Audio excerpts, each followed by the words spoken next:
Olá, sejam bem-vindas e bem-vindos ao Hora Folk Especial Retrospectiva Folclórica 2022.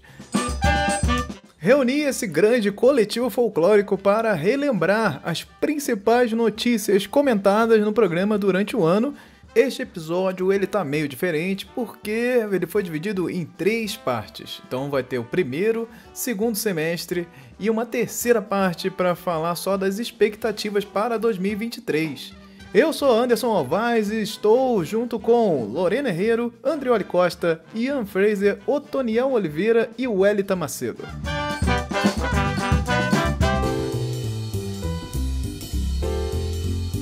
Julho é esse mês onde o Folclore BR está se preparando para agosto, que é o mês do folclore, e nesse ano tiveram vários eventos acontecendo nesse mês, né? Então, eu tive participando de alguns eventos e ficou tudo muito confuso, a preparação para o Somando Visões e todas as coisas acontecendo, então foi muito difícil ficar atento ali a muitas coisas em julho. Mas do que passou para mim aqui, nós tivemos o quadrinho baseado na cultura Yorubá, que vai ganhar série animada pela HBO Max. E aí a HBO Max que a gente tá aqui comentando, que tá mal das pernas aí nas confusões de projeto, como é que a HBO e a Warner e a Discovery estão se fundindo e fazendo uma coisa, jogando os projetos pro alto, né? Mas esse projeto ele já é bastante, já tem alguns anos também, ele é da Unique Studios, que é um estúdio dos Estados Unidos, e faz o quadrinho em conjunto com a Dark Horse.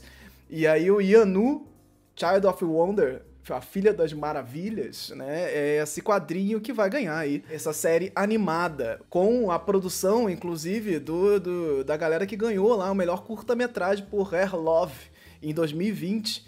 Então é uma produção bastante interessante sobre fantasia e cultura iorubá, animado. Isso é um projeto bem interessante pra gente estar acompanhando aí. E, além disso, claro, no começo do mês ali, ele foi tomado pela premiação do CCXP Awards, onde eu estive lá para comer salgadinhos, encontrar amigos e fazer a festinha chique. Fui lá de terninho, maravilhoso. Lá curti, porque... Tava chiquérrimo, gente, muito elegante. Poxa, Chiquérrimo, muito aquela elegante. é a foto do ano, chiquérrimo lá, estive no CCXP Awards e foi maravilhosa essa experiência, e ver o Folclore BR chegar num evento chique desses, gente. Pô, ver a galera chegando pra mim falando, pô, esse projeto é importante, muito legal, muito bom, e isso me deu um gás bastante significativo com o projeto, que isso aqui dá um trabalho, gente, muito grande, muito mesmo. Só imagina. E eu tenho que parar muitas coisas da minha vida e projetos para conseguir fazer isso dar certo do jeito que é. E quando a coisa ela não dá esse retorno que a gente espera, não acontecem, algumas coisas deixam de acontecer, realmente dá um desânimo muito grande. Todo mundo que tem o seu projeto pessoal sabe o que é isso. E tá ali entre os 5 indicados, só galera famosona, hypada de Instagram e tal. É incrível, assim, e por que isso aconteceu?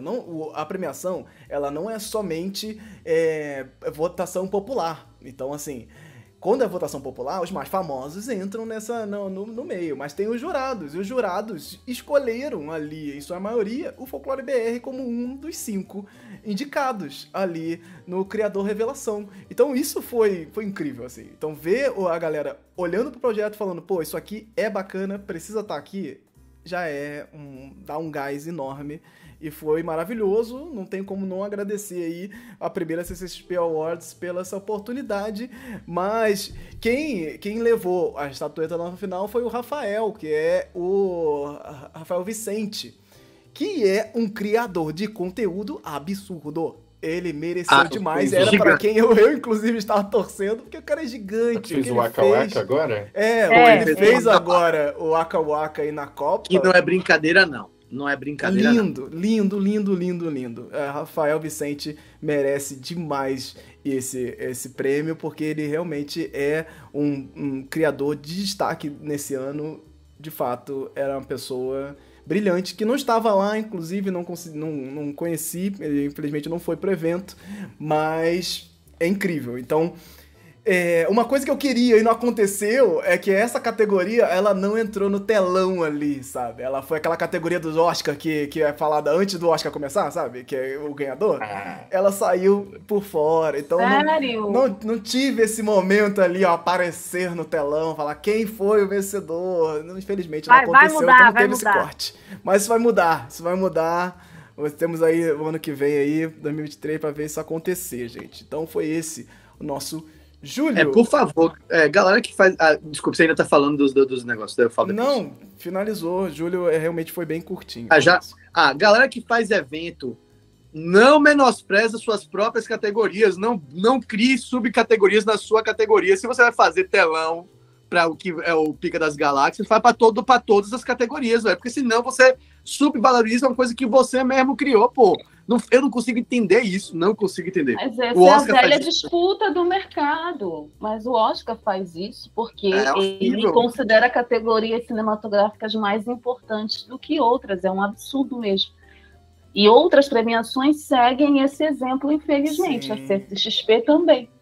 Eu acho um absurdo. Que eu acho que mesmo que fosse curtinho, sabe? Fosse uma coisa mais curta que as outras, você pode tava ali, um destaque de segundos, que já é um story, sabe? Já é alguma coisa que vai ser muito importante, principalmente para projetos pequenos, assim. Então, quando eu está vendo o Folclore BR ali, sendo publicado, sendo falado pelo Omelete, cara, isso é muito legal do ponto de vista de alcance, de importância, tem ali seu valor, né? Então você tá ali nesse telão, só aparecendo assim por um segundo, já é incrível. E isso eu acho que esses grandes eventos perdem essa oportunidade de dar essa valorada extra ali nos projetos que não vai custar nada, segundos, gente, não precisa ser... E sabe uma outra coisa, Anderson? Eu acredito que é assim que a gente cria mercado, tá ligado, velho? Porque assim, fala lá, tipo assim, vamos supor, fala lá, sei lá, indicados, Folclore BR, e vamos supor que ainda falasse isso, ainda fizesse isso, assim, um canal de YouTube que trabalha o folclore no Brasil. Porra, se tem alguém que nem sabe o que é, já aquela vírgulazinha ali pode ser suficiente pra um cara falar assim, porra, eu tô aqui, Anderson, eu represento a Warner no Brasil e tô com um projeto de folclore. Você tá entendendo? Sim. É assim que cria. As coisas acontecem muito mais assim, porque o cara grande ouviu do que, tipo, até você ganhando prêmio. Até ganhar prêmio, às vezes, é menos impactante pra carreira do que um cara gigante ouvir seu nome e falar assim, porra, gostei. Sabe? Exato. Totalmente. Até porque a premiação é para isso, né? Ela é um reconhecimento, independente de quem vai ganhar o prêmio. Eu acho mais legal as indicações. Nós vivemos numa sociedade extremamente competitiva, que nos faz disputar entre nós. Imagina nas áreas que nós estamos atuando, nos quadrinhos, na literatura, no cinema, a gente está disputando com parceiros, com colegas, com pessoas que a gente admira, que a gente respeita, que a gente é fã. É isso que o Anderson fala, é fã do cara que ganhou. Acha o cara que ganhou incrível, mas o Anderson também é incrível. O que o Anderson faz com o Folclore BR, reunir toda essa galera, fazer uma live de 7 horas, ter essas ideias, discutir folclore sob uma outra perspectiva e ensinar para a gente tanta coisa, isso é muito importante, isso é muito valioso. Então, não é só aparecer no telão. Sei que tem essa coisa também que a gente se acha importante para aparecer, mas é aparecer no telão um trabalho importante, um trabalho que faz a diferença, mesmo que seja por segundos, porque é isso que o Ian fala. Tá um representante de, sei lá, qualquer marca, qualquer empresa vai escutar o nome Folclore BR, vai escutar que esse podcast, que esse canal no YouTube está fazendo uma discussão séria e importante sobre cultura pop, sobre folclore, sabe, envolvendo vários outros artistas e pessoas importantes da área da academia também, para fazer esse cruzamento de conhecimento, de informações e de troca. Então, as premiações, como a CCXP e outras, devem servir para isso. Claro que é legal ganhar, claro que é muito legal, né? Não vamos ser hipócritas aqui, todo mundo aqui gostaria de ganhar um prêmio, mas reconhecer nessas indicações e mostrar esses indicados, para mim é um prêmio muito maior. Por isso que eu acho que é válido o Anderson colocar que, poxa, podia aparecer no telão o nome de todo mundo mesmo, que está lá, porque já são vencedores. chegaram até lá. É um funil muito grande, né? A gente passa por certeza. vários funis, até entrar na universidade é um funil, tem que disputar o tempo todo. Então, tu ficar entre os 5 é um puta reconhecimento. Com assim, certeza, né? com certeza. Em agosto, nós começamos aí o mês especial do folclore, né? Com o Além da Lenda, o filme, estreando nos cinemas. A animação pernambucana da Vilcine, nossos parceiraços aqui. Eles estrearam o filme no cinema depois dos adiamentos aí pela pandemia e tal. E seguiu aí, vários estados e foi ganhando os estados. Isso foi muito legal também do desenvolvimento do projeto, porque quando eles divulgaram, os estados começaram a querer exibir. Foi um movimento parecido lá com o que aconteceu com o Lázaro Ramos no Medida Provisória, e ele foi expandindo as salas, expandindo, e essa luta no cinema nacional, ela é muito intensa, assim, para os cinemas, eles precisam querer exibir, né? Não é uma coisa milionária, tipo Marvel, Disney, eles precisam querer exibir, e uma animação nacional chegar nesse alcance foi maravilhoso. Eles conseguiram bastante coisa, já está disponível aí nos streamings para aluguel. Nike permite Jesus e Cristo, mas veta Exu e Ogum nas camisetas da seleção brasileira, as camisetas oficiais aí da Copa do Mundo. E aí falamos um pouco dessa polêmica, que depois foi revertida para simplesmente não permitir ninguém. Então não pode Jesus também, não pode nada, e acabou. É isso que foi a solução da Nike. Tivemos aí também um anúncio de Taran, série original brasileira da Disney Plus, que iniciou gravações aí também, juntando aí uma temática que fala de fantasia e ficção indígena. Então tem toda uma temática aí trazendo, além das atrizes famosas, também trazendo Iuizá Guajajara, que é aí seu segundo papel, inclusive, jovem chegando aí, junto de grandes estrelas como Xuxa, Angélica e Fafá de Belém, da mesma série. Então aí, Disney Plus chegando, apostando alto aí com o envolvimento de indígenas, também na produção. Vamos ver o que sai dessa... Tivemos também personagens do folclore gerados por inteligência artificial que viralizaram nas redes sociais. E agora está num outro momento aí de discussão sobre inteligência artificial que rolou bastante também. Esse aí foi o mês de agosto, que na parte 2, claramente, nós temos aqui o Somando Visões. O mês ele é sempre dividido ali nas coisas que acontecem durante o mês e o Somando Visões, que 2022 se concentrou entre o dia 22 e 26 de agosto. Tivemos lá a pauta do Isso é Folclore ou Fake News, com o Andrioli Januária, os games no ensino da cultura, com o Andrioli Micael e o Jorge Valpassos. Fizemos a primeira apresentação ao vivo ali no Sesc Rio. Eu fui falar lá com o Nicolas Queiroz, que é produtor de podcast aí, criador do This is Brasil. A gente falou sobre a cultura popular nos WhatsApps. E também com o Sesc Rio fizemos aí ao vivo, no caso online, o Carnaval dos Animes e Super-Heróis também, com a Lorena, o Felipe Barroso e o Wanderson Santos lá do Sesc. Também tivemos pequenos memes, grandes dúvidas, com Lorena, o Micael e o Ian, que a gente comentou aí da genealogia dos memes, falamos dos memes do Boto, e quanto eles falam aí da gente aí, com os problemas com entender o Boto. E no final aí falamos do Além da Lenda, uma animação pernambucana, com o Ulisses Brandão e o Erickson Marinho.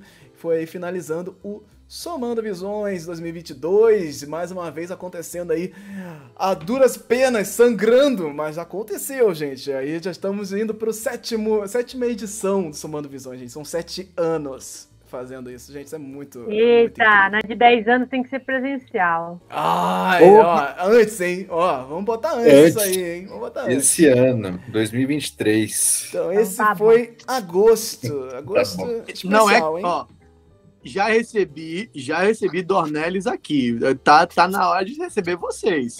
Agora Ian é autor publicado e tá rico. Né? Pode ir pro Rio de Janeiro. Tá Não, a saindo na gente Globo? ele arranja tô pra gente uma salinha da intrínseca.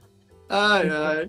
Tá tirando Lorena, foto com Lázaro Ramos, tá tirando foto com todo mundo. Por favor, universo, escute meus amigos. Porque se vocês falarem, eu quero que se torne real. Ah, com certeza, com certeza. Qual é o destaque aí pra vocês em agosto? Além do Somando Visões, claro, que é o evento mais Falar importante. de Além da Lenda, gente, acho que Além da Lenda, falar de Além da Lenda é legal, porque assim, eu fui no cinema assistir lá no Rio, só tinha eu, vazio. Cara, isso muito, tenso. muito foda, porque eles lançaram na época que tava um filme de criança aí, acho que é Bolt, o cachorro, sei lá o que. Não é Bolt, não. Mas é tipo, o cachorro do super-herói, do Superman, o cachorro do Batman, sabe? DC Super Dogs. E aí, cara, dividiu muito o público. Dividiu de um jeito que já não tinha competição. Né? E aí ficou super esvaziado. Então, eu fiquei muito feliz que eles insistiram e conseguiram se manter na série. Então, se você não conhece Além da Lenda, o filme, não deixe de conferir Além da Lenda, a animação seriada, né, que você encontra na TV Brasil, EBC, né? Não é Play. da TV Brasil? EBC. Play. Exatamente. Tá? Tem todos os episódios lá. Eu também sempre recomendo pro pessoal, eles falam assim, um livro de folclore para primeira infância, você tem alguma recomendação? Eu gosto muito dos livros do Além da Lenda, que são do Curupira e da Comadre Fulozinha. Eu sempre indico esse, tem um pacotão para comprar lá no site da Vilcine, que tem ilustrações super fofas, um texto curto que você pode ler para as crianças, assim, e ir mostrando. Então, vale bem a pena. Perfeito. Eu queria só falar sobre Além da Lenda, que passou aqui em Ananindeua.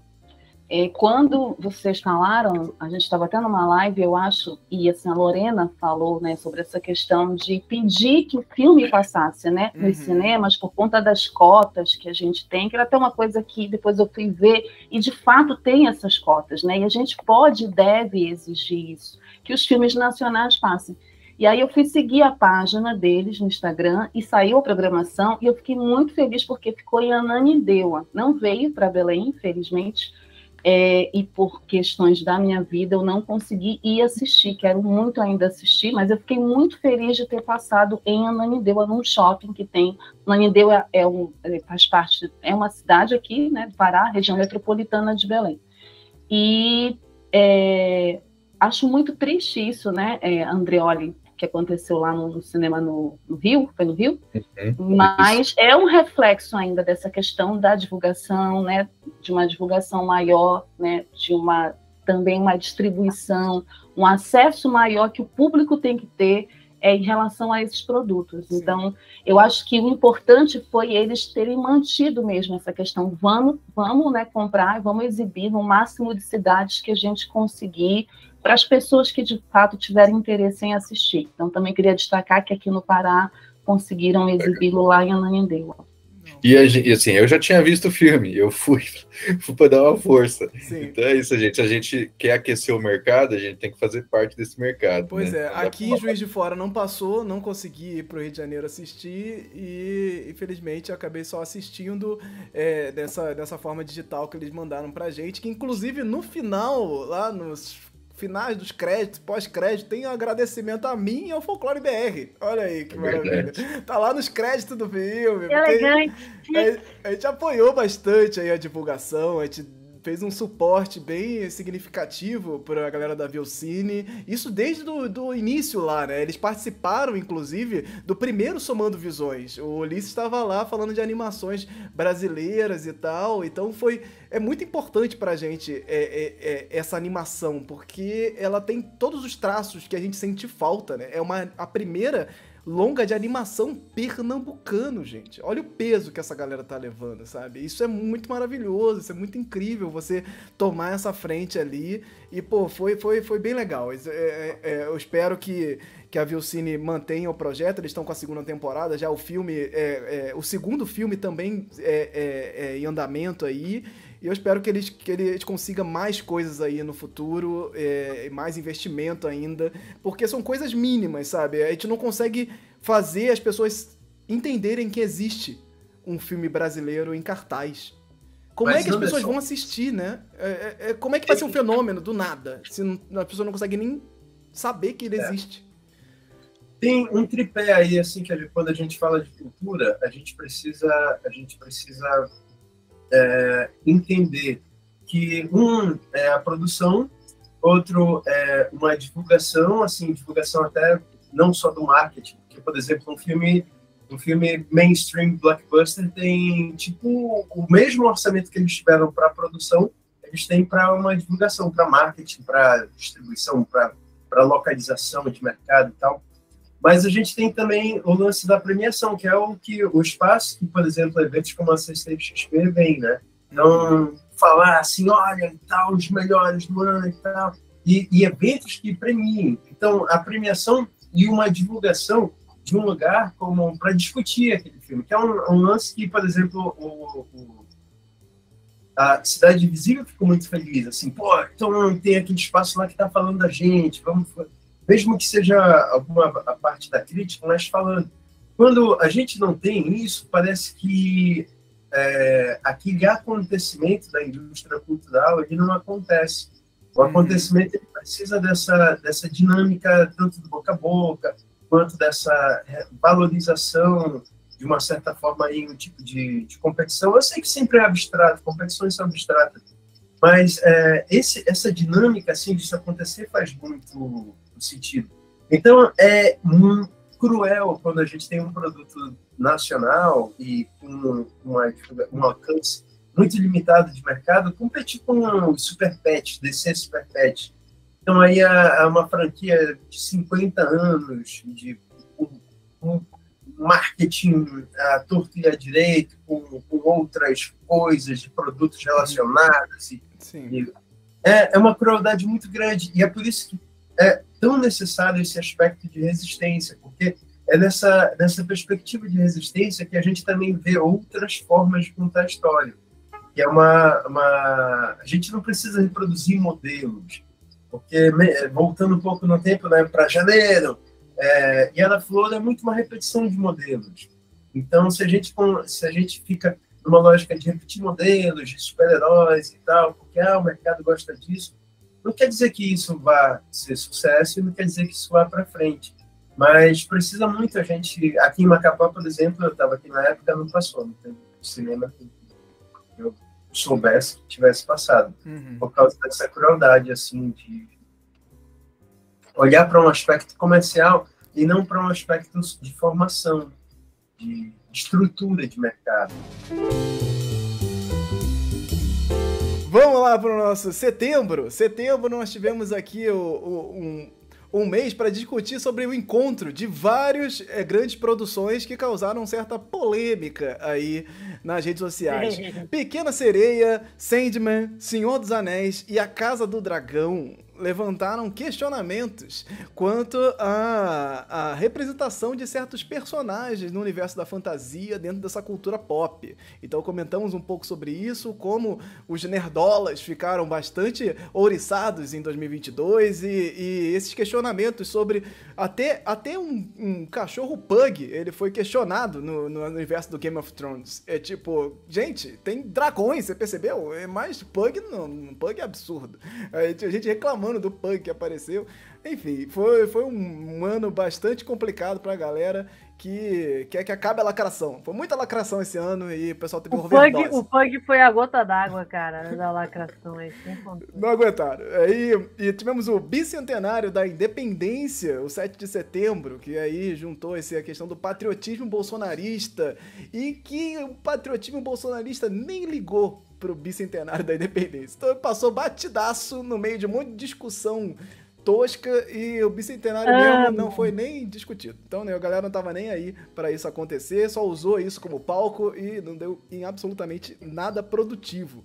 Tivemos também o designer que criou aí personagens de luta inspirados em elementos dos estados brasileiros. Nossa, viralizou demais, o cara deu muito bem. Nossa, mas já faz tudo isso? Já foi em setembro. Tanto que ele tá agora fazendo pra Copa, né?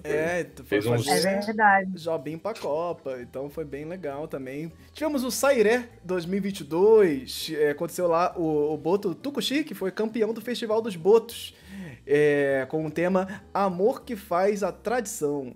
Então, o Tucuxi é o Boto Cinza, lá do Festival dos Botos, da Terra do Chão, que é um outro festival, que é tipo um festival de Parintins, mas ele tem um investimento infinitamente menor, porque ele acontece ali bem num lugar bem específico do Brasil, e ele é ainda mais nichado, né? Então, ele é tipo, tem todos os elementos que lembram o Festival de Parintins, mas com botos. Então você vai ter, ao invés de bois ali com o seu tripa, você vai ter um boto. E eu não lembro como é que chama o tripa do Festival dos Botos, mas tem um outro nome. E aí tá ali, a galera se divertindo no mesmo estilo do Festival dos Bois. E tivemos o lançamento da Mulher Rei nos cinemas. E aí eu compartilhei, inclusive junto com o Valdeir Brito, um texto sobre a Mulher Rei e o Brasil. Uma história que daria um outro filme, que aí fala da rainha Nagotimé, que veio pro Brasil. E tem todo um lance que a galera adorou essa referência e dá uma profundidade ali para entender o filme também. Que foi um filme bastante importante, impactante, e dentro dessa questão da cultura pop, né, ele chega ali na onda do Pantera Negra, só que falando de acontecimentos reais. Então, a Mulher Rei também foi um momento bastante importante aí para a cultura no cinema. Esse foi aí setembro, minha gente, um mês já intenso também, cheio de coisas e polêmicas sobre representatividade. Qual Cara, eu gostei bastante do projeto de design de personagens baseado nas bandeiras dos Estados brasileiros, somente agora, que já passou um tempo, já teve umas revisitações. Eu acho que é um projeto muito interessante para a gente ver como é que funciona. Ele é um exemplo muito representativo de como trabalha essa questão de como é que eu vou abordar uma cultura e eu vou conseguir criar uma identificação numa coisa tão específica, né? Como é que eu vou representar uma cultura de um estado inteiro em uma única pessoa? E a gente vê todo o processo que o ilustrador ele vai passando ali, a gente vai vendo que as primeiras ilustrações, elas são bem centradas ali em representar a bandeira, porque inicialmente era meio só isso, transformar a bandeira num personagem, ficar inspirado na bandeira, era mais objetivo, e ele foi enriquecendo com elementos culturais à medida que ele ia tendo respostas das pessoas dos estados, né? Então a gente vê ali tanto uma questão inicial de como que funciona essa questão de estereotipar um pouco alguns personagens e botar alguns elementos ali muito clichês, e como que ele vai revisitando isso depois que ele faz, eventualmente ele vai fazendo umas skins novas, né? Ele vai fazendo um redesign, já pensando com outros aspectos, com feedback. Então, acho que toda a trajetória, todas as ilustrações, você vendo, seguindo na ordem, principalmente, eu acho um experimento muito bacana para ver esse trabalho de como representar culturas, né? E como mesmo quando você restringe, porque Brasil já é uma coisa assim muito complexa, porque é muito grande, né? Mas mesmo você reduzindo, e para estados até muito pequenos, tipo Sergipe ou até o próprio Distrito Federal, ainda assim existe uma dificuldade de você conseguir identificar aquele grupo que continua sendo grande. Ele não é imenso, não tem uma proporção continental como o Brasil, mas ainda existe uma dificuldade de você conseguir criar uma representação daquele grupo como um personagem só. Então eu gostei bastante de todo esse processo que se deu com os personagens. Mesmo com as críticas que a gente fez, né? Eu critiquei bastante do Distrito Federal, eu não gostei muito, mas eu achei o processo todo muito interessante, eu achei que o trabalho dele foi melhorando muito, deu muita análise, muito pano pra manga, eu gostei bastante da ideia. Perfeito. Mais algum ponto? Mulher Rei, né? Acho que Mulher Rei foi um dos grandes filmes, dos grandes lançamentos mundiais esse ano. Acho que tem esse aspecto histórico, né, de trazer uma história que durante muito tempo foi invisibilizada, apagada, que é a história das Daomés, né, dessas mulheres africanas, guerreiras, de mostrar uma África, e isso eu acho que é um aspecto mais importante, que ela foi ativa dentro do comércio do tráfico negreiro. Ainda que no filme isso seja mais romantizado, em cima do papel lá do rei, né, do John Boyega, a África ela participa, né, do tráfico também. Os africanos negros também traficam seus irmãos, né? Inclusive, tem um poema lindo do Solano Trindade que fala sobre isso. Negros que escravizam outros negros não são meus irmãos.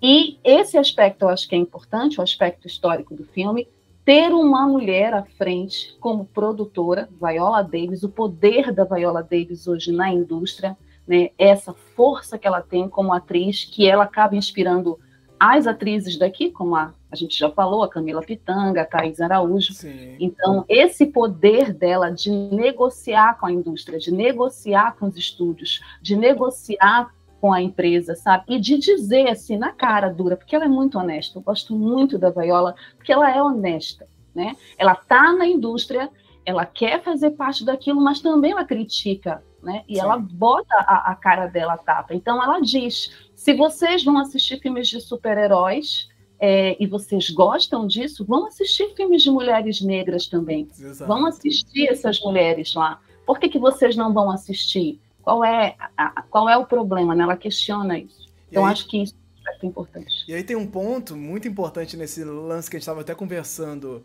antes, sobre as concessões que nós fazemos aí em certos projetos e que a cultura do entretenimento acaba exigindo, né? Que é o grande problema do filme, que está por trás de tudo isso e que fica ali, não entra em debate porque não é uma coisa que assim, se discute geralmente, que é o roteiro.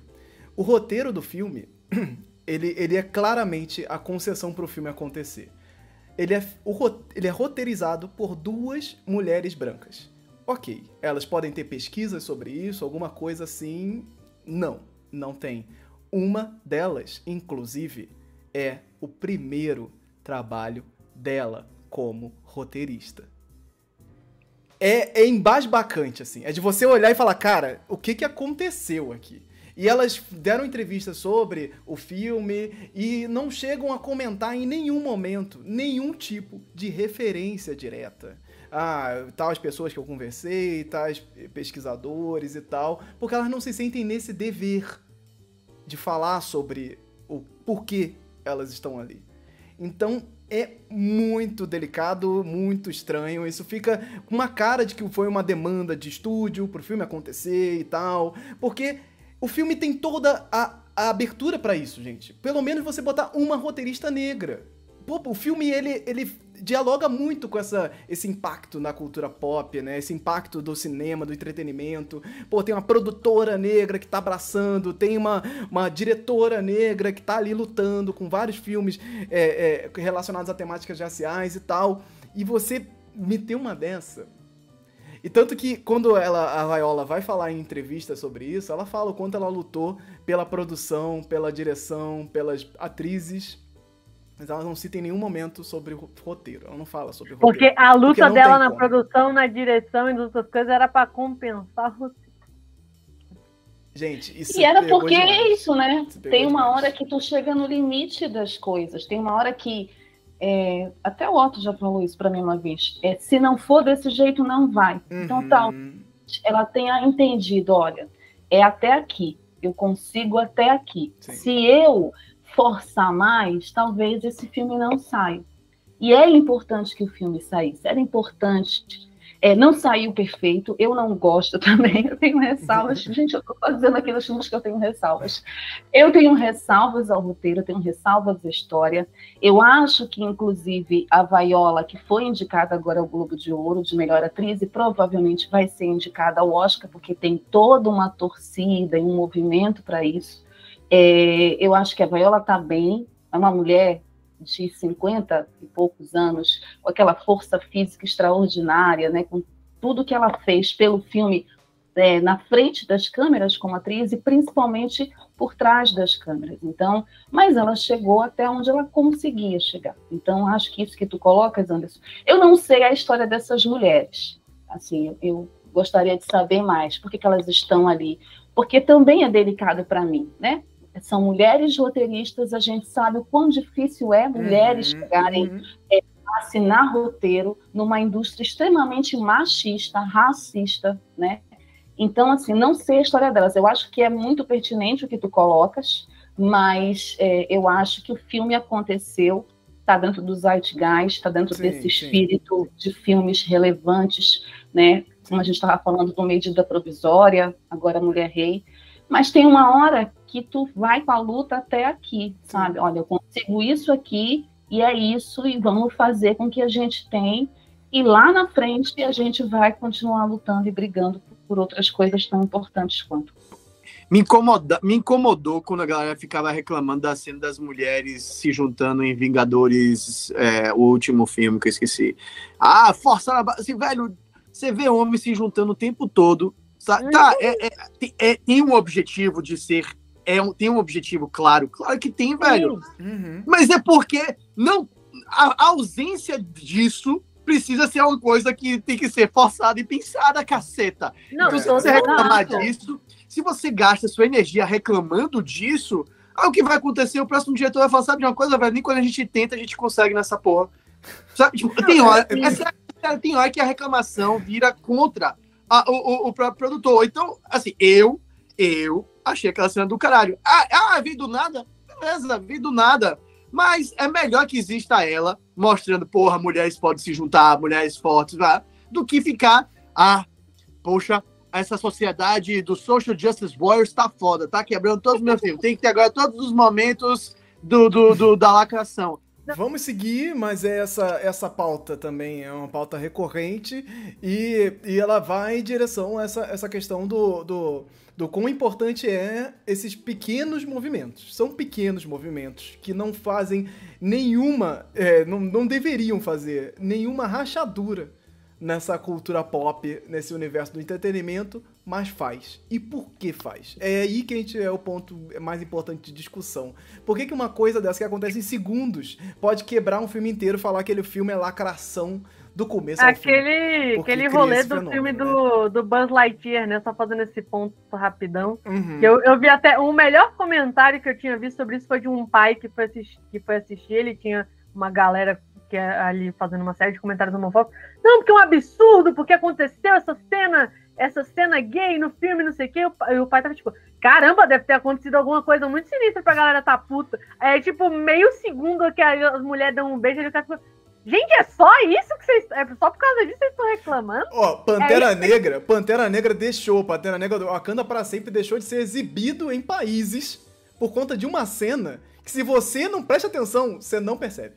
Então, assim, é um negócio muito louco, assim, é muito louco, realmente a gente tá numa sensibilidade nesse caminho que realmente faz pensar. É a galera que fala que a gente fica de mimimi, aí eles veem um milésimo de segundo Isso, de beijo lésbico e ficam, meu Deus! Exato. Então vamos seguir aqui para outubro. Outubro, nós estamos aqui entrando no mês do Saci. E tivemos aqui, começando com o Círio do Nazaré, em Belém do Pará, no domingo 9 de outubro, que juntou aí cerca de 2 milhões de pessoas na procissão do Círio de Nazaré. Vamos também ver a estreia de Oni, a lenda do Deus Trovão, na Netflix, juntando aí vários personagens não convencionais do folclore japonês. Tivemos o dia do Saci no dia do Jair embora, que foi tudo misturado e muitas emoções nesse dia. O importante é que deu certo e o Saci estava ali para atestar. Foi um dia de alegria. Um dia de só alegria. Felicidade.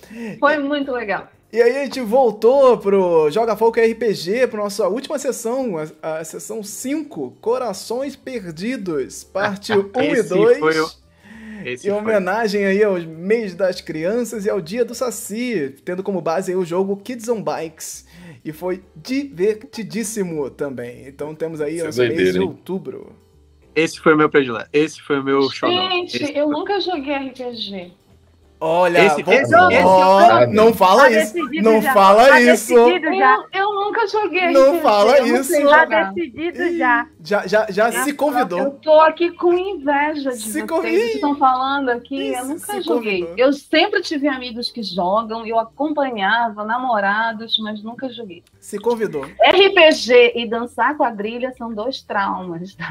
O Elita Macedo, confirmado. É um ano de mudanças e uma delas... Sim, com certeza, absoluta, Lorena.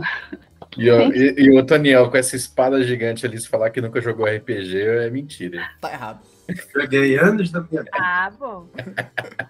Não, esse aí vai virar livro. Vai virar livro. Esse aí eu vou escrever. Esse eu vou escrever. Ian Fraser, Olha aí. escritor da intriga. Vou escrever. Nem começou as expectativas, já tá rolando aí já, ó. Não, esse aí eu vou escrever bonito. E vai ter todas as coisas que a gente fez com os nossos personagens. Assim, os personagens vão se manter. Eu só vou mudar poucas coisas da trama, mas os personagens, os dilemas, as brigas, eu adorei essa história. Eu realmente acho que ali foi... Porque uma coisa que eu acho curiosa, que eu acho que é um bom exercício para quem quer praticar a criatividade e tal, foi que o Mikael dividiu o cargo de mestre entre nós. Então, cada um de nós, em determinados momentos, virava o mestre e decidia o que ia acontecer. E muito dessas liberdades foram feitas enquanto a gente estava criando os personagens, né? Eu acho que isso a gente não comentou, né? Então, eu influenciei o personagem do Andrioli, do Anderson e da Lorena, assim como a Lorena influenciou o meu personagem do Andrioli e do Anderson, e, enfim, todas as variáveis possíveis, né?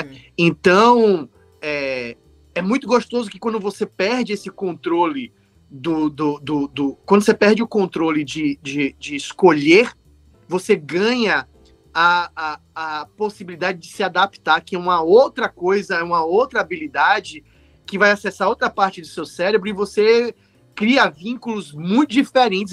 Eu achei eles muito mais intensos, sabe? Eu realmente gostei muito dessa história e para mim foi o ponto, assim, eu não posso falar que foi o ponto alto no ano que já foi embora, né? Então, isso é impossível de vencer, né? É impossível de vencer a alegria do Lula. Mas o Lula, seguido disso, foi maravilhoso. Foi um combo bacana. E a última parte foi no dia do Jair ir embora. Logo depois, dia seguinte, dia 31 de outubro. Verdade, foi o dia que a gente fez, o dia do Saci. Foi o dia que ele já tava ali na flor da pele. Então, assim, resumindo pra galera, esse RPG ele se passou nos anos 90 e tinha como base uma novela que se passava numa cidade chamada Chapada de São Longuinho. E aí a gente interpretou crianças que estavam ali vivendo uma aventura que envolvia a novela, que envolvia inclusive a questão do Halloween, que estava querendo ser colocado na cidade e tal. E foi muito legal. E com o mascote, o melhor mascote possível, que é o Madeirudo. O Madeirudo! Ninguém entendeu essa porra. Que tristeza. As pessoas iam me corrigir no meu post, falando assim, mas não é cadeirudo? Gente, é uma ficção, a gente tá criando. A gente criou. Inspirado no Cadeirudo. Aí o Andrioli mandou lá, Madeirudo, não teve como. Foi uma gastação, assim, porque eu não esperava. Ele pensou na hora, não foi? Foi eu na não hora esperava. E a hora que o Anderson ia escolher a fantasia dele, e ele assumiu o Madeirudo de fantasia, cara, Nossa isso aí senhora. Foi o marco, assim, porque a partir daí a história vira. Cara, foi. Assistam, está disponível aí, apesar dos problemas também. Eu botei lá a timeline pra você pular e tal. Então é possível assistir o Corações Perdidos, que é o nome da novela, inclusive, Corações Perdidos. E aí foi parte 1 e 2, tá aí completo, disponível aí no YouTube. Então a gente tá fazendo essas sessões que elas são bem curtas. Então não é uma sessão que vai ter 20 sessões, 10 sessões, são no máximo 2 e acabou a história. A história se encerra ali. Então você pode ir conferir como a gente adaptou a cultura brasileira dos anos 90 para esse RPG, que foi divertidíssimo, gente. Então, assim, o destaque do mês, de fato, foi o dia do Jair ir embora e Corações Perdidos. Eu queria comentar só por alto, porque eu consegui finalmente assistir Oni Além do Deus do Trovão agora, eu né? Não terminei eu não tinha conseguido assistir antes. E, gente, que desenho bonitinho. Assim, eu tenho uma crítica ou outra ali, assim, lá pro final só. Mas que negócio bonitinho, gente. É muito bonitinho. Ele tem um roteiro que eu sinto que ele é bem para criança, porque ele tem umas falas expositivas ali que eu, como adulto, sinto que não precisava, mas eu não sei se, de repente, fazia sentido ali, né, para um público mais novo. Mas ele é muito bonitinho. Ele faz um apanhado ali de yokais muito bacanas, uns que eu não sabia, depois eles citam o nome lá e eu reconheço. Os únicos que eu fiquei meio confuso ali eram os vegetais ali, que eu não entendi qual que era o negócio, mas o resto são yokais do folclore brasileiro, do folclore japonês. Ainda não. E só no 1º de abril. Eles têm uma ambientação muito, muito gostosinha, eles fazem um bom uso ali de como que é a percepção dos próprios japoneses, principalmente ali apoiado no shintoísmo, de como que funciona essa questão da relação das pessoas com a natureza, né? Então a gente vai ter um personagem ali que não é um yokai, pelo que eu entendo, é subjetivo, né? Pelo que a gente entende, a própria árvore ali que os yokais moram. Então ele é um personagem um personagem relevante, um personagem de status, que não é nenhum das criaturas, é a árvore falando com todo mundo, e é uma figura de respeito ali. Então a gente tem legal. Essa questão que é muito presente ali no negócio. E talvez para outras pessoas até seja meio previsível, e a Netflix ela acaba dando um spoiler sem querer nas thumbs da própria negócio, que eu achei uma palhaçada de eles tinham que ter escondido. Tem uma virada assim, porque são 6 episódios? Não lembro. 4. Ou era 4? 4, né? Dá uma virada ali do segundo pro terceiro, que muda um pouco, dá uma virada de contexto ali, que eu não estava esperando que fosse para esse caminho, mas eu achei interessante. Chegou no final ali, não me agradou tanto, mas eu gostei de como eles fizeram essa abordagem. Então, é um desenho bem focado para criança. Ele tem muito a questão de passar ali uma moral para as crianças, tal, mas ele é muito bonitinho. Ele tem ali, sabe fazer uns momentos bonitos, assim, cenários muito bonitos, com toda aquela estética de stop motion, que eu acho que é tudo computação gráfica, mas ela tem essa estética de stop motion. Ela consegue, tipo, mesmo parecendo ser voltada para criança, tem uns momentos assim que tem um ou outro momento que eu fiquei bem triste, assim, eu fiquei, gente, bota isso assim para as crianças, tá bom, tudo bem. E eu gostei bastante, eu recomendo bastante para todo mundo assistir, e são 4 episódios, é muito rapidinho. Eu sentei ali assistir com meu irmão. Novembro, aí ó, recente, memória recente aí pra gente. Vamos lá, começando em novembro, nós temos aí o tema da redação do Enem, que a gente comentou aí no programa também, que foi os desafios para a valorização de comunidades e povos tradicionais no Brasil. Então a gente comentou um pouco aí sobre o tema da redação do Enem 2022. Tivemos a estreia de Pantera Negra, Wakanda para Sempre, filme esperado aí que veio adaptar agora uma nova mitologia para o personagem Namor, inspirando aí nas mitologias da Mesoamérica. Nós também tivemos o lançamento aí, ó, finalmente, Severino, a vida e as mortes de Severino, Olho de Dendê. E pela primeira vez neste programa nós temos o seu próprio autor aí para falar do negócio que a gente falou de Severino aqui o ano inteiro, e a maioria das vezes, quase todas as vezes, o Ian não estava presente na live. Então agora ele está aí, o autor de Severino, A Vida e as Mortes de Severino, Olho de Dendê, que foi lançado pela editora Intrínseca. O Ian fez chegando aí na Intrínseca em novembro. Então esse foi aí o mês bastante significativo, com poucas coisas, porque realmente também foi um mês que a gente focou mais no Pantera Negra e ficou ali um pouco mais de lado nos destaques. Mas destaque do mês, com certeza, Severino, né? Já sabemos. Foi o mês que eu até antes da gente entrar na live aqui, eu falei, né, com a galera do Folclore BR que eu sumi. É muita coisa, assim, sabe? Tipo, foi Severino, Bienal da Bahia, que eu tive uma participação, né? Tipo assim, eu tava lá como uma mesa só, mas através de indicações minhas tiveram pessoas que entraram, então tinha mesa com amigos meus todos os dias, então eu estive lá todos os dias, da hora que abria até a hora que fechava, né? Foi uma semana muito intensa. Final de ano também de colégio, né? Então, mas é muito, assim, o que eu posso falar é que é muito bacana, o que eu acho que é muito importante valorizar o trabalho que a Intrínseca fez com o Severino, sabe? Tipo,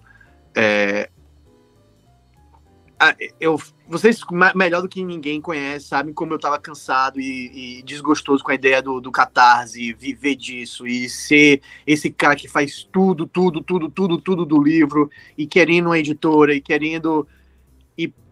achar uma editora que respeitou todos os meus feedbacks, sabe? A história da capa, por exemplo, vou terminar para não entrar em todos os meses, vou contar só a história da capa que eu acho que é muito bonita. Eu tava aqui olhando o Instagram um dia desse, e aí vira e mexe a propaganda do Instagram com sua inteligência artificial e seu algoritmo funciona. E eu tô lá e assim, velho, compra a arte desse cara aqui, o Breno Loisser, né? E eu falei, porra, essa arte aqui é muito bonita, parece meio caribé, com os orixás e tal. Comprei, pendurei, estava pendurado aqui na minha casa até a Bienal, né? E acabou virando capista de meu livro. Tipo, conheci através de propaganda do Instagram. Olha só que coisa bonita. Foi assim que eu conheci crianças, né? Aquele meme assim, foi assim, criança, que eu conheci sua mãe, né? Então foi assim que eu conheci o capista, né? E todo mundo, assim, a capa é o primeiro contato que o leitor tem com a obra, então ele é muito forte, né? Todo mundo elogia muito a capa, que ela é muito, muito diferente, assim. Você pode consigo até ver gente que nem gosta tanto do estilo, mas você não pode dizer que ela é diferente e ousada. Eu acho que ela é diferente e ousada para um livro de ficção científica brasileiro. E a história, para terminar, foi que os encontros da Bienal foram tão bacanas que eu cheguei para a Catarina, que é uma representante aqui da Companhia das Letras, e ela falou assim, Gilberto Gil tá vindo aí. Gilberto Gil é uma das pessoas que inspirou a figura física do Severino. Tem até uma ilustração do Vita Videgrun, onde o Severino está no lugar do Gilberto Gil. E aí eu falei, se eu puder, será que a gente vai conseguir? Não, aí Gilberto Gil não entra nem no espaço físico, ele entra pela mesma porta que a gente entra, tá ligado? É outro que. Ele se teletransporta. É uma pessoa. Outro que. Tem uma porta especial só pra esse tipo de gente, sabe? E aí ela falou assim, você não vai poder conhecer ele, né? Mas eu vou dar o seu livro pra ele, né? E aí, aí eu fiquei todo emotivo e tal. E aí, depois do dia, né? Depois da mesa do Gilberto Gil, ela falou assim, e aí? Aí eu falei, e aí? Ela assim, Ian, eu entreguei seu livro pra ele, falei da epígrafe, que a epígrafe não tenho medo da morte, mas medo de morrer sim, que é do Gilberto Gil. E aí? Ela falou, e aí? Ele olhou pra mim e falou assim, que safado, roubou minha frase. Eu falei, porra, Gilberto Gil respondeu algo que eu escrevi. Né? E aí, para terminar a história, eu peguei o quadro que era do Breno Loisser, que me fez conhecer esse capista, e dei para Catarina de presente, porque eu não queria comprar flores, eu não queria dar uma coisa, eu tinha que dar alguma coisa que fosse, sim, eu ia sentir falta, eu tinha que dar para ela alguma coisa que fosse forte, né? Que fosse minha. E aí não tenho mais o quadro do Breno aqui, mas eu acho que ele tá no lugar certo agora. Então essa é a história que eu tenho para falar de Severino. É incrível, cara. Pô, parabéns, cara. Pô, parabéns. Fiquei imensamente feliz com o seu sucesso. Olha, Ian, só para tu saberes, parabéns. Quando surgiu a propaganda do teu livro no Facebook, surgiu para mim, na minha timeline. A editora Intrínseca, porque eu sigo algumas editoras, eu acho que eu estava seguindo a editora Intrínseca. Aí veio, né?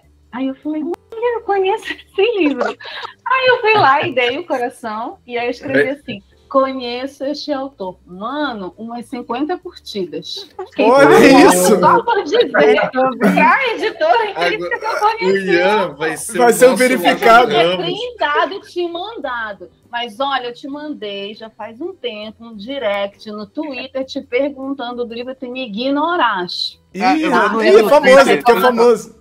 É isso. Antes da Anita falar, antes da Anita entrar, o que foi que eu falei do Twitter, galera? Não entro no Twitter. Eu entro no Twitter, faço replicação de posts e não, eu vou olhar. Famoso demais. É só pra falar, não, já eu faz mandei tempo, foi quando Severino. a gente começou a se seguir, que a gente conversou rapidinho, só para contextualizar. Eu comprei Severino e eu ganhei Severino da Intrínseca e foi as 2 cópias para a minha casa antiga, que tá lá com a minha ex-companheira, então eu não tenho acesso a elas ainda. Nossa senhora! Mas eu já dei também Severino de amigo oculto. Então, ó, tô espalhando a palavra. Tá certo.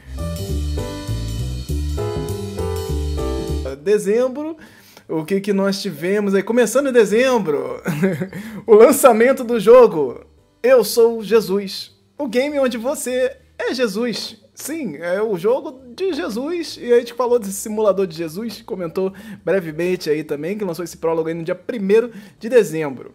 O Folclore BR, presente na CCXP.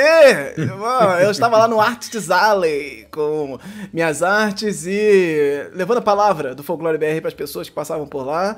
Foi bem bacana. Lorena estava lá, né? Lorena eu estava lá, mas não estava podendo espalhar a palavra por motivos técnicos. Mas olha eu estava ali também para dar suporte emocional. Olha aí a fotinho aí, ó, Lorena, encontrou Lorena, tirou foto com o Felipe Barroso também, que estava lá, presente. O Felipe Castilho também encontrei. Pô, já participou então, aqui o também. Anderson é a única pessoa que abraçou todo mundo do Folclore BR, é isso? Olha... Sim. Todo Mikael, mundo? você já viu? Não, Mikael, falta o Mikael. Então não, faltou. Mikael, então, acho que ninguém, porque eu já vi vocês, menos a Lorena. O Anderson já viu todo mundo, menos o Mikael. Aí eu falto o Mikael e a Lorena. Mas ano que vem, vamos falar disso aí depois aí, nas expectativas. Porque vai rolar isso aí, esse encontrinho. E também tivemos, aí falando do desencontros, né? Eu encontrei lá também MM Isidoro, participou aqui já de lives com a gente, de bate-papos.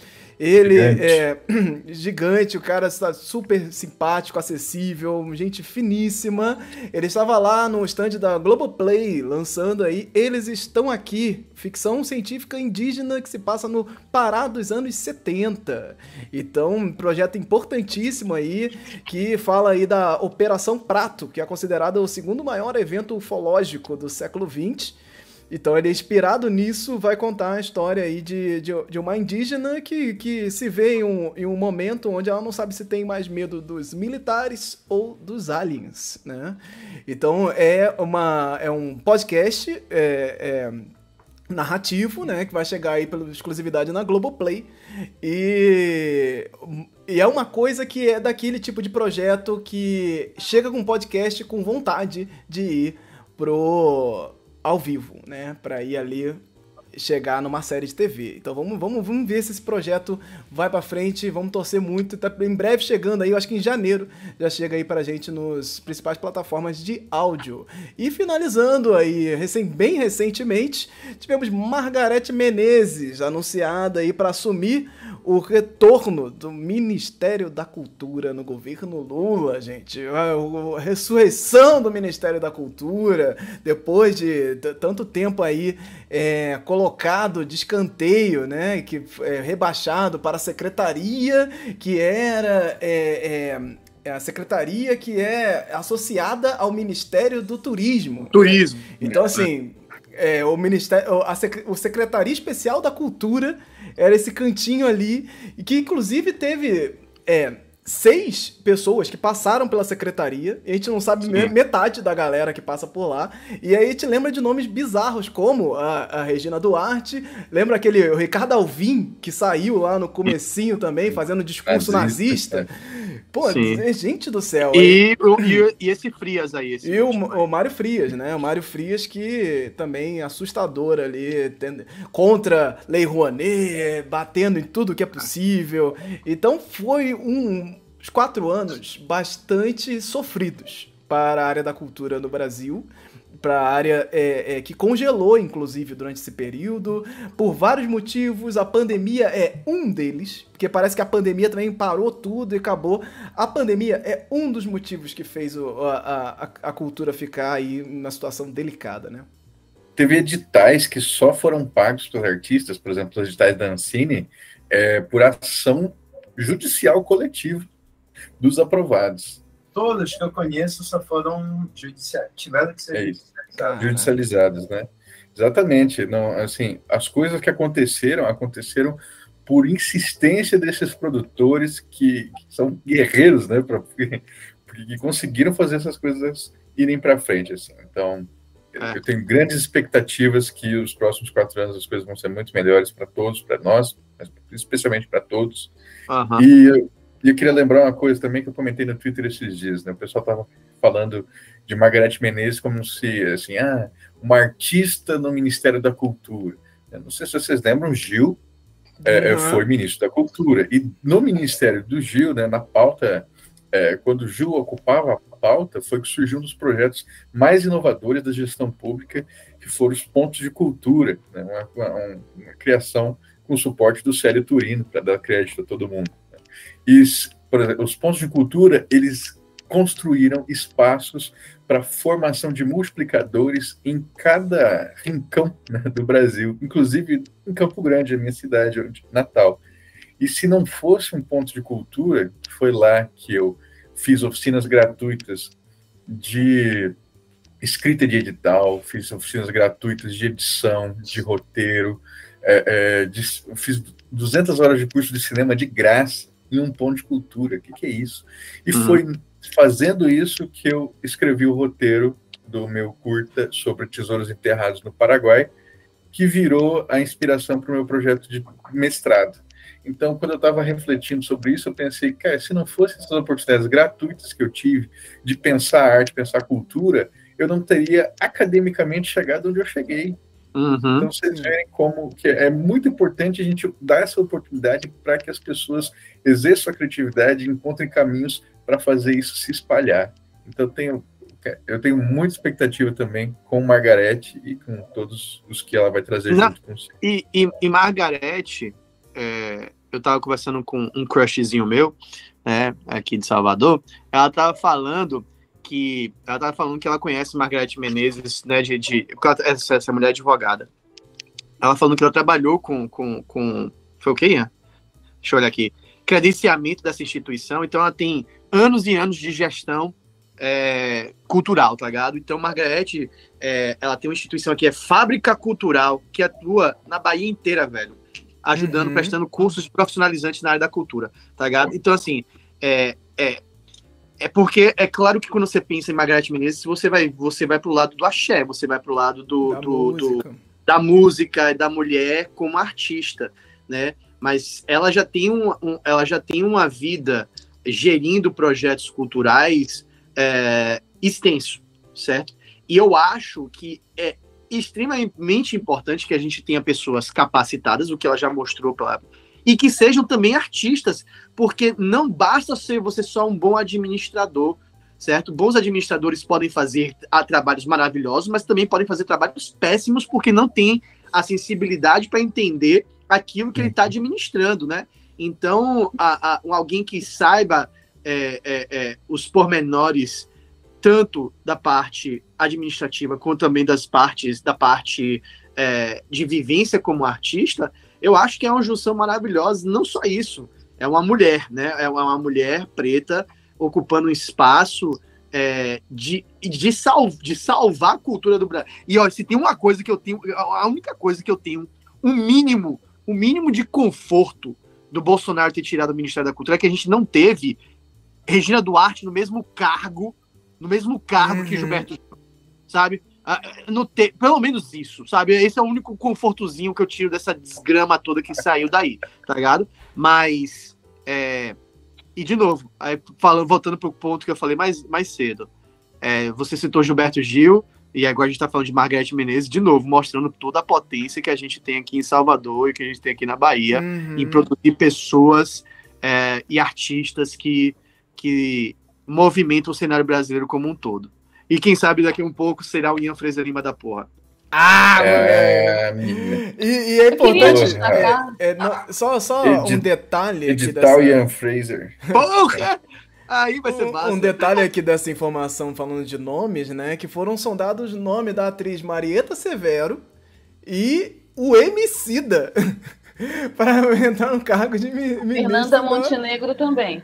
Gente do céu.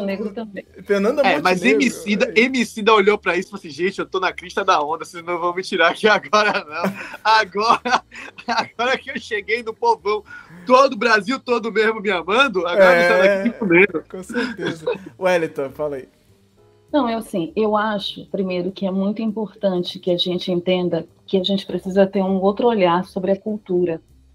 que a gente ainda não tem. Por isso que eu acho que é tão delicado ainda quando a gente fala no Ministério da Cultura, porque o papai Gil, meu papai, que eu chamo de papai, ele fala que a cultura deveria vir na cesta básica, né? Como feijão, como arroz, deveria ser tratada como uma necessidade básica e diária. O patrão, quando ele paga o vale transporte, quando ele paga o salário, deveria também ter ali um item que é para a cultura, porque em algum momento aqui da nossa retrospectiva, o Otoniel falou de formação, né, de público. Isso forma pessoas, isso forma pessoas críticas que entendam a cultura como algo necessário para a sua vida. Uhum. E aí a gente não teria discussões desnecessárias ou discussões estapafúrdias, como a discussão da Lei Rouanet, que tem problemas, que deve ser criticada, né, porque tem problemas, mas que é uma lei importante e que durante 4 anos nós ouvimos todos os tipos de fake news e mentiras e todos nós acabamos sendo atacados, direto ou indiretamente, mesmo a gente não tendo se beneficiado da lei, por conta disso, por conta da má formação, da má educação, de não entendermos a cultura como uma necessidade. Acho muito legal a Margarete Menezes ser sindicada, desejo toda a sorte do mundo para ela, porque eu quero que esse setor seja um setor que se desenvolva. Eu acho que a gente tem muito ainda que avançar. Acho que o Andreoli chama atenção para algo importante. A gente nunca viveu uma maravilha na cultura, mas a gente teve um período que coisas importantes aconteceram. Andreoli, os pontos de cultura, tu estava falando aí no Mato Grosso, aqui no Pará, eu trabalhei no Instituto de Artes do Pará, que infelizmente não existe mais, e a gente desenvolveu, né? Na época era um governo da direita, tá? Governo Lula, mas aqui, localmente, era um governo de direita. E nós tivemos no IAP vários pontos de cultura, no Pará todo, muito importantes também, de formação, de oficina, e principalmente de visibilidade dos fazedores de cultura em cidades, em municípios que não eram conhecidos, que fazem cultura há anos e eram invisibilizados, são invisibilizados. Eu tenho certeza que nas cidades de vocês também tem, ou aconteceu algo semelhante, né? Então, é verdade, os pontos de cultura foi uma marca do Ministério do Gil, mas nós tivemos depois esse apagamento, essa tentativa de destruição da cultura, né? Com o desmembramento do Ministério, com as fake news, com essas pessoas que foram nomeadas. Olha, tanto faz se a Regina Duarte ia ser ministra ou secretária. Ela foi um desastre. Eu nunca vou esquecer que no dia que o Aldir Blanc, um dos maiores compositores da música popular brasileira, morreu, ela deu uma famigerada entrevista na CNN que eu tive o desprazer de assistir, que eu quase quebrei a minha televisão de tanta raiva e estava chorando ao mesmo tempo. Eu senti com desrespeito dela à memória do Aldir Blanc, com desrespeito dela aos artistas de uma maneira geral. A lei, inclusive, Aldir Blanc, a lei Paulo Gustavo, só existiram por conta da mobilização de produtores, de artistas, sabe, de todos os trabalhadores da cultura. Então, eu espero que a Margarete, nessa gestão, tenha sorte e valorize os trabalhadores da cultura, sobretudo aqueles que não são tão famosos assim, sabe? E aqueles que ralam todos os dias pela cultura do nosso país de diversas formas, mas estão lá. Eu lembrei de mais uma coisinha também, que eu acho que aí já é pós-Gil, acho que já é Juca Ferreira, mas era como que a ideia de cultura livre, gratuita e sem direito, e sem, sabe, direitos autorais restritivos, assim, respeitando o direito, mas com essa forma copyleft, né? Era uma grande marca do Ministério da Cultura 2007, mais ou menos, para frente. E isso me introjetou a ideia de que, cara, eu preciso fazer as coisas acessíveis para os outros. Por que esse curso custa R$400? Por que esse curso, sabe, por que a pessoa, eu preciso que essa pessoa se forme pagando um curso de 500 pila? Não, a gente precisa por que não tem isso de graça, né? E eu estranhava muito como posteriormente, né, a cultura passa a ser cada vez mais inacessível, elitizada novamente. Né? Então eu espero que esse pensamento de deixar tudo de graça, acessível, transparente, né, ele retorne também. Eu acho que começou com o Gil. O Gil disponibilizou algumas músicas dele naquele portal, né? Acho que pode ser. E eu estava vendo, Andreoli, sobre isso, assim, o quanto a gente tem um movimento muito curioso, não só para a destruição e a falta de percepção de entendimento de vocabulário do que é a cultura. Assim, quando fica o cara falando, né, sobre Lei Rouanet, nem sabe que a Lei Rouanet é um sistema dos mais liberais de financiamento. É uma das coisas assim, que o liberal adora, porque tem... Perfeito. Intrinsecamente, né, mas a gente tem assim, uma vocabulário muito parco com relação ao que é a cultura e ao que é o artista. Às vezes a gente confunde muito o artista com celebridade. Artistas podem se tornar celebridades, mas nem todo artista é uma celebridade. E aí a gente estuda as duas coisas, a gente fica numa confusão estrutural muito grande, que ao invés da gente perceber o quanto isso tem um movimento de valorização, e eu não falo assim de uma valorização só conceitual e abstrata, mas uma valorização de mercado, uma valorização de gerar e de movimentar capital, de movimentar uma economia muito grande vindo com a cultura. Então, um ponto de cultura que dá acesso gratuito a uma discussão artística, a uma formação, a um tipo de início de formação, é um dos pontos que lá na frente vai se desdobrar em um profissional que vai gerar empregos, que vai contribuir criativamente para a economia, e assim sucessivamente. Quando a gente tem outras formas de lidar com a história, sendo assim, a gente sai daquele lance lá do monomito, do Joseph Campbell, porque monomito e tal, porque, porra, sabe, é uma besteira colonial. A gente tem vários outros caminhos para se representar na narrativas culturais que não estão lá previstos naquele manualzinho europeu. Cara, quando a gente vê isso com relação à valorização de um modo de produção, para não chegar assim, as produtores, né, ligando para mim, Daniel, você tem um contato de um animador indígena aldeado, e aí eu preciso falar para ele, pô, cara, para existir, a gente precisa contribuir com isso, a gente tem que dar condição de possibilidade para o indígena poder ver aquilo como uma profissão. Tem gente com potencial nas aldeias que eu conheço. Agora, tu querer um profissional pronto para tu falar que na tua produção tu tem um indígena aldeado assim só para arrotar virtude, é uma falta de noção do que é esse mecanismo cultural. Chegamos ao fim deste bloco do Hora Folk, programa de notícias culturais do Folclore BR. Esse episódio é especial, uma retrospectiva, e ele está dividido em 3 partes. 2 partes vai contar o primeiro e o segundo semestre de 2022, e a terceira parte vai falar das expectativas, promessas e projetos aí para 2023. Então todo mundo ali vai especular um pouco, falar um pouco do que pensa em fazer durante o próximo ano. Então dá uma olhadinha aí no seu feed, porque tá todo mundo aí disponível, então vê onde você está localizado exatamente.